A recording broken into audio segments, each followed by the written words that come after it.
तो इस वीडियो में हम लोग जानने वाले हैं 10वीं कक्षा के गणित का जो है एक्सरसाइज 1.4। एक्सरसाइज 1.4 के जितने भी क्वेश्चन है सारे क्वेश्चन को जो है बताने वाले हैं इसी वीडियो में। जैसे देख सकते हैं मेरे पास गणित का है, देख सकते हैं, और गणित में बात करते हैं आप देख सकते हैं 1.4 एक्सरसाइज जो है 10वीं कक्षा के गणित का यहाँ पे दिया गया है। जितने भी क्वेश्चन है ये सारे क्वेश्चन को बताते हैं। 10 क्वेश्चन है 1 नंबर में, फिर 2 नंबर 3 नंबर सारे क्वेश्चन को बताएंगे। जितने भी क्वेश्चन आपके पास भी गणित होगा आगे में गणित रख लीजिए और हम जो है आपको क्वेश्चन बताते जाते हैं यहाँ पे लिख लिख करके। जो जैसे पहला क्वेश्चन की बात करते हैं यहाँ पे देख सकते हैं, और ये 13/31 है।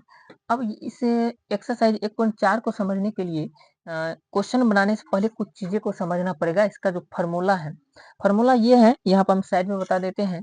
फार्मूला को ऐसे समझना है कि ऊपर में होता है P/Q। जब लिखते हैं तो ऊपर वाला जो है ये अंश कहलाता है, ये कहलाता है अंश कहलाता है, और नीचे वाला जो है ये हर कहलाता है। अर्थात P/Q का मतलब हुआ अंश बटे हर। अब हम लोग देखेंगे शांत दशमलव और अशांत दशमलव क्वेश्चन में कहता है कि 1 नंबर में कहता है बिना लंबी विभाजन प्रक्रिया किए बताइए कि निम्नलिखित परिमेय संख्याओं के दशमलव प्रसार शांत है या अशांत आवर्ती। तो शांत अशांत पहचानने के लिए हम लोगों को एक फार्मूला याद रखना पड़ेगा। याद रखना होगा हर, हर का मतलब नीचे वाला जो होता है, जैसे ये अंश बटे हर है, ये 3125 जो है ये हर कहलाएगा। तो हर के अभाज्य गुणनखंड करने पर जो आएगा उसी के अनुसार से हम लोगों को पता चलेगा ये शांत दशमलव है या अशांत दशमलव है। अब हर का अभाज्य गुणनखंड बताए थे, ये बनाए होंगे आप। 1.2 में जो है हर का भाज्य गुणनखंड किस प्रकार से किया जाता है ये बताए थे। देखिए यदि हर का भाज्य गुणनखंड करने पर सिर्फ 2 के रूप में आए, सिर्फ 2 अगर आएगा, यानी 2 पर पावर m भी हम लोग बोलते हैं, कुछ अंक 2 जितना बार आ सके, अगर सिर्फ 2 आएगा भाज्य गुणनखंड करने पर तो हम लोग बोलेंगे वो शांत दशमलव है। यदि सिर्फ 5 आएगा, सिर्फ 5 आएगा तब पर भी हम बोलेंगे वहां पर जो है शांत दशमलव है। यदि 2 भी आएगा और 5 भी आएगा तब भी हम लोग बोलेंगे शांत दशमलव है।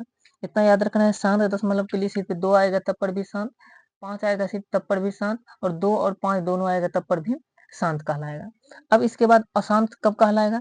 यदि 2 भी आता है और 5 भी आता है, 2 भी आता है 5 भी आता है और 3 भी आता है, अर्थात कोई और भी संख्या आता है, तब हम लोग बोलेंगे अशांत है। तब क्या बोलेंगे? अशांत है। अशांत है तो अशांत के साथ साथ इसको हम लोग बोलते हैं अशांत आवृत्ति, अशांत आवृत्ति बोलते हैं। यदि 2 भी आएगा 5 भी आएगा और कोई भी संख्या आएगा तब हम लोग बोलेंगे अशांत आवृत्ति है। इसी प्रकार से यदि 3 आता है और 3 आता है और इसके साथ साथ कोई और संख्या, मान लीजिए 2 और 5 में से कुछ भी नहीं है, तब पर भी हम लोग बोलेंगे अशांत है। तब पर भी क्या बोलेंगे? अशांत है, लेकिन यहाँ पे अनावृत्ति हो जाएगा, अनावृत्ति हो जाएगा, मतलब यहाँ पर जो है अनावृत्ति हो जाएगा।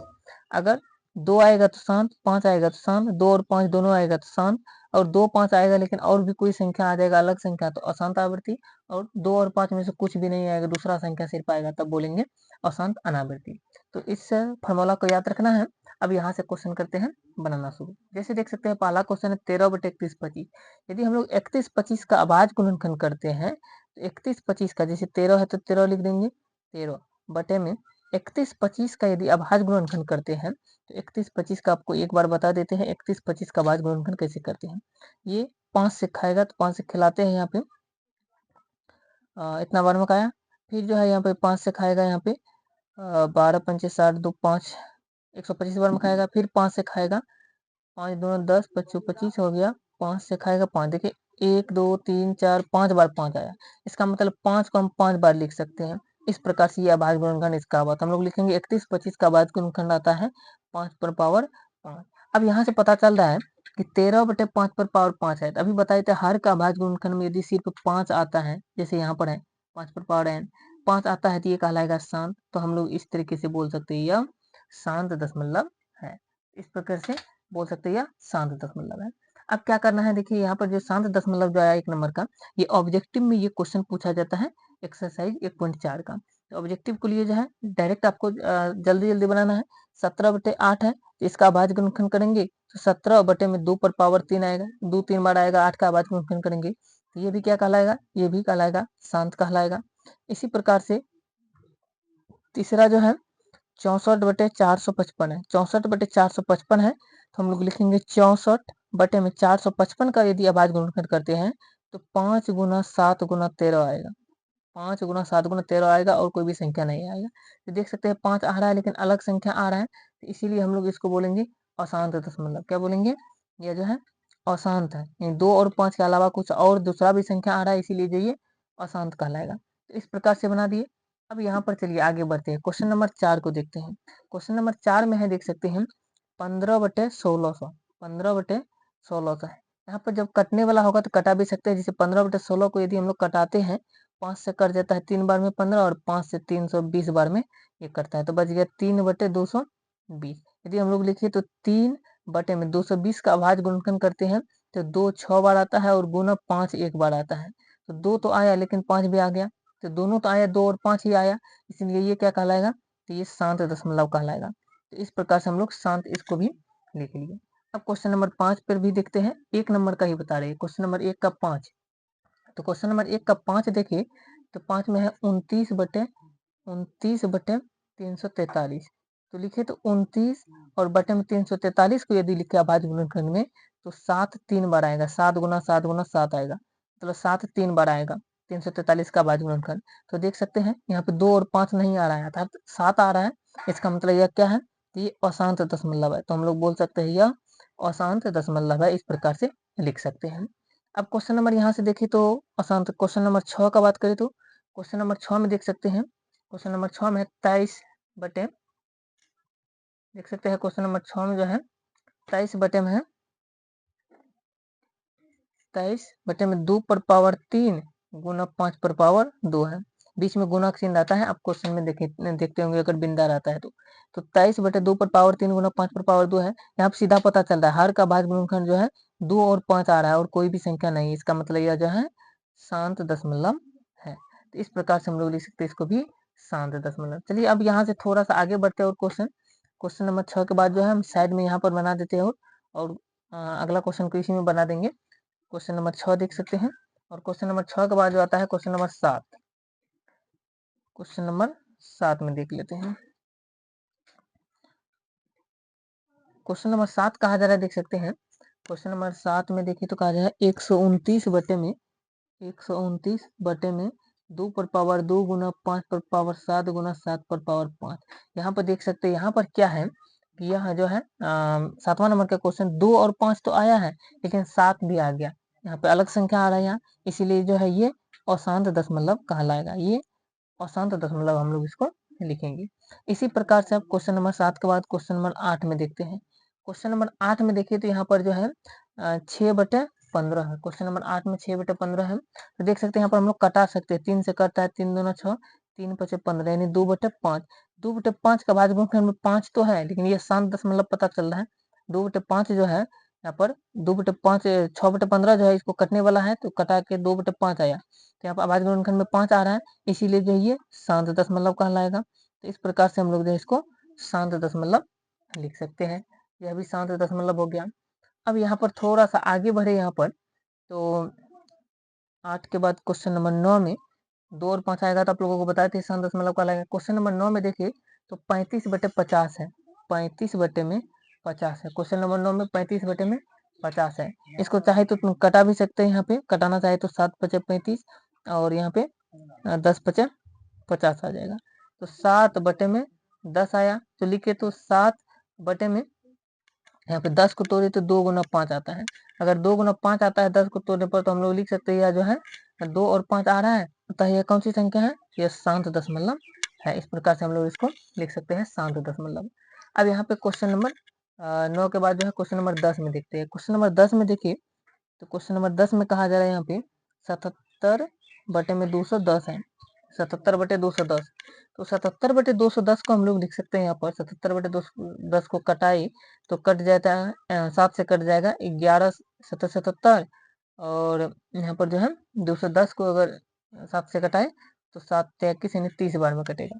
तो यहाँ पर आता है 11/30। 11/30 को यदि देखें तो यहाँ पर 11/30 को लिखे तो 2 गुना 3 गुना 5 आता है, 3 दूना 6 5 30। तो यहाँ पे देख सकते हैं 2 और 5 तो आ रहा है लेकिन 3 भी आ रहा है, इसलिए जो ये अशांत दशमलव कहलाएगा।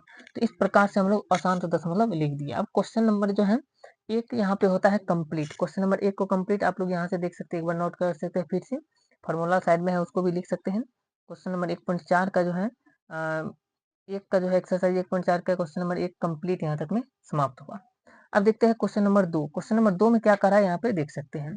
तो चलिए क्वेश्चन नंबर 2 को हम लोग देखते हैं, और क्वेश्चन नंबर 2 को, क्वेश्चन नंबर 2 में कहा जा रहा है देख सकते हैं। चलिए गणित पे चलते हैं और आपको फिर आगे दिखाते हैं। आप लोग इसको नोट कर लीजिएगा, वीडियो को रोक करके जो है सारे क्वेश्चन को। क्वेश्चन नंबर 2 में देखिए तो यहाँ पे लिखा गया है देख सकते हैं, कहा जा रहा है कि ऊपर दिए गए प्रश्नों में उन परिमेय संख्याओं के दशमलव प्रसारों को लिखिए जो शांत है।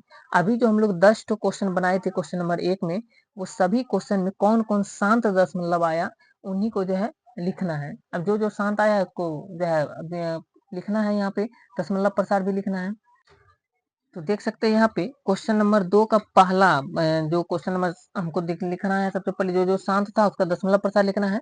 तो क्वेश्चन नंबर 1 में जब हम बनाए थे एक का क्वेश्चन नंबर 1 का 1 नंबर जो था वो शांत दशमलव था, यानी 13/3125। तो दशमलव प्रसार लिखना है इसका, क्योंकि ये शांत दशमलव था।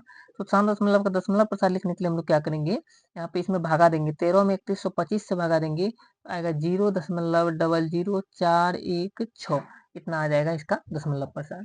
इसी प्रकार से जो है डबल आई का जो था रोमन 2 का, ये भी शांत दशमलव था 17/8 का। तो 17/8 का भी हम लोग दशमलव प्रसार निकालेंगे, इसका आ जाएगा 2.125, इसका शांत दशमलव इस प्रकार से आएगा भाग देने पर। अब क्वेश्चन नंबर 3 का क्या कहते हैं, क्वेश्चन नंबर इसका जो है रोमन 1 रोमन 2 जो है शांत था, इसके बाद रोमन 3 शांत नहीं था, रोमन 4 का जो था, रोमन संख्या 4 का जो था ये शांत दशमलव था। इसका आ जाता है 15/1600 था। तो लिखेंगे 15/1600। यदि 15 में 16 से हम लोग भाग देते हैं तो यहाँ पर जो मान निकलेगा 15 में 1600 से भाग देने पर ये आ जाएगा, 15 में 1600 से भाग देने पर 0.009375 इतना आ जाएगा भाग देने पर। यहाँ पर आप लोग समझ गए होंगे। अब यहीं से देखिए क्वेश्चन नंबर यहाँ पे 4 बता दें, 3 तो जो था शांत दशमलव था, और भी संख्या है जो शांत दशमलव था, यहाँ पे लिखते हैं। रोमन 5 का भी शांत नहीं था, और रोमन 6 का जो था ये शांत था, जो था 23/2 पर पावर 3 गुना 5 पर पावर 2।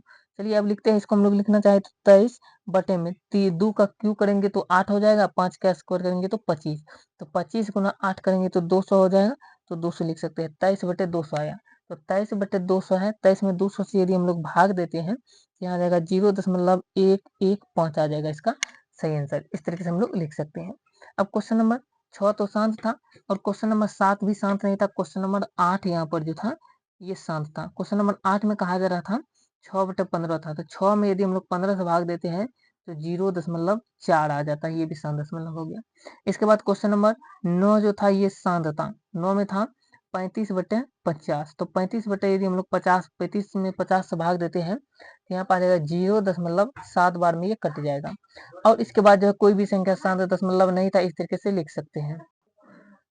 अब इसके बाद जो यहाँ पे देख सकते हैं क्वेश्चन नंबर 3 में जो है कहा जा रहा है कुछ वास्तविक संख्याएं के दशमलव प्रसार नीचे दर्शाए गए हैं, प्रत्येक स्थिति के लिए निर्धारित कीजिए कि यह संख्या परिमेय संख्या है या नहीं। यदि परिमेय संख्या है तो p बटे q के रूप की है, तो q का भाज्य गुणनखंड के बारे में आप क्या कह सकते हैं। तो आपको ये सिर्फ ऑब्जेक्टिव में पूछता है परिमेय और परिमेय, तो आप लोग इसको अंदाजा लगा सकते हैं, तीनों में हम बता सकते हैं। ये हो जाएगा परिमेय संख्या, ये हो जाएगा अपरिमेय संख्या, ये परिमेय संख्या होगा। चलिए हम यहाँ पे क्वेश्चन पे जो है लिखे हुए हैं इसको आपको बता देते हैं। जैसे देख सकते हैं यहाँ पे क्वेश्चन नंबर 3 की बात करें तो क्वेश्चन नंबर 3 में देख सकते हैं यहाँ पे ये इस तरीके से है। तो दशमलव प्रसार ये शांत हो गया है, देख सकते हैं, अगर शांत है, शांत हो गया है, इसको हम जैसे ही ऊपर की अंक पॉइंट को, तो पॉइंट के बदला एक आता है, जितना अंक होता है उतना 0 आ जाता है, यहाँ पे जो है लिख सकते हैं। तो अब बटे में आ गया तो ये हो गया परिमेय संख्या, तो लिख सकते हैं ये जो है परिमेय संख्या है, यह जो है परिमेय संख्या है। इस तरीके से हम लोग लिख सकते हैं परिमेय संख्या। इसी तरीके से इस क्वेश्चन को भी देख सकते हैं, यहाँ पे जो लिखा गया है परिमेय संख्या है।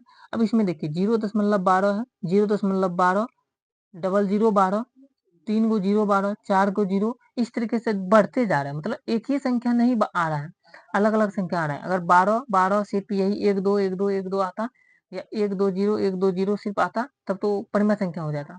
लेकिन यहाँ पे अलग अलग संख्या, यानी एक बार 1 0 आया, 2 0 आ गया, 3 0 आ गया, 4 0 आ गया, नहीं बदले बढ़ते जा रहा है, इसलिए जो है ये अशांत है, अपरिमेय संख्या कहलाएगा। यानी जो ये अपरिमेय संख्या कहलाएगा। इस प्रकार से हम लोग अपरिमेय संख्या इसको बोल सकते हैं। तो क्वेश्चन नंबर यहाँ पे 3 में देखें तो 3 का 3 जो है 43.1 2 3 4 5 6 7 8 9 और ये आवृत्ति लगा है, मतलब ये संख्या बार बार दोहरा रहा है। अगर एक ही संख्या बार बार दोहराता है तो उसे हम p/q के रूप में लिख सकते हैं, इसीलिए जो है ये एक परिमेय संख्या हो जाएगा। तो इस प्रकार से जो हम लोग जो है बना सकते हैं। और क्वेश्चन नंबर यहाँ पे बात करें तो एक्सरसाइज 1.4 का क्वेश्चन नंबर 1, 2 और 3 अच्छे तरीके से कंप्लीट कवर किए। और अगर वीडियो अच्छा लगा है तो वीडियो को लाइक कीजिए। ऐसे ही वीडियो को देखने के लिए चैनल को सब्सक्राइब कर लीजिए। और अब ये गणित का जो है चैप्टर 1 यानी चैप्टर 1 जो हो गया एक्सरसाइज 1.1, 1.2, 1.3, 1.4 तक को कंप्लीट कवर कर लिए। 2, 3, 4 क्वेश्चन है जो कि एक्सरसाइज यानी चैप्टर 1 से जुड़े क्वेश्चन गणित में नहीं है, फिर भी अलग से पूछे जाते हैं। तो वो क्वेश्चन को आपको नेक्स्ट वीडियो में बताने वाले हैं। और इसके बाद चैप्टर 2 को शुरू करेंगे, यानी जो है चैप्टर 2 जो है उसको शुरू करेंगे। और फिजिक्स का जो है चैप्टर 1 का वीडियो अपलोड है, जाकर के देख सकते हैं। मिलते हैं नेक्स्ट वीडियो में। जय हिंद।